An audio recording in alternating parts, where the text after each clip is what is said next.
Over naman sa ass! So, yeah! Ang ating history category ay SKL Slash Komedya Slash Animation! So, ito na nga. SKL lang yung nakaka-laugh at nakakayang history ko nung high school ako. Math subject namin noon and kakatapos lang mag-discuss a lecture ng teacheraka namin. Naglavawak muna si teacheraka namin kasi may meeting daw siya and everything nice. FYI hindi ako galing sa math pero I think nakakaintindi naman ako ng slide.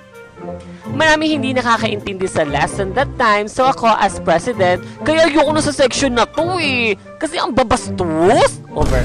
Nagpaka-namojain ako sa harap and in-explain ko yung lesson kasi naiintindihan ko talaga siya. Over naman sa lesson plan. Successful naman yung pagkaka-explain ko sa board.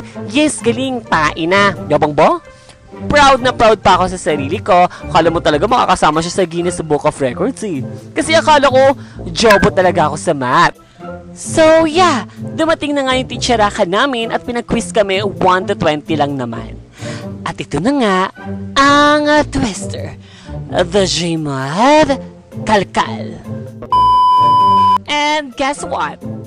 Over naman sa fill in the blank. Lahat yan ay 0. Kasi ang mali-mali yung pinag-i-explain ko. Nakita ng teacher ako yung pinagsusulat ko sa blackboard and tinanong kung sino yung nagsulat nun. Over naman sa ass. Siyempre tinuro ako ng classmate ko. Over naman sa whistleblower. Tapos pinagalitan ako ng teacher ako at pina-Statue of Liberty cosplay ako matapos yung klase. Doon ko napatunayan na ano ba sa Gucci? Gucci? Jobo, aral ka muna. Gucci yun, hindi Gucci. Skip ads.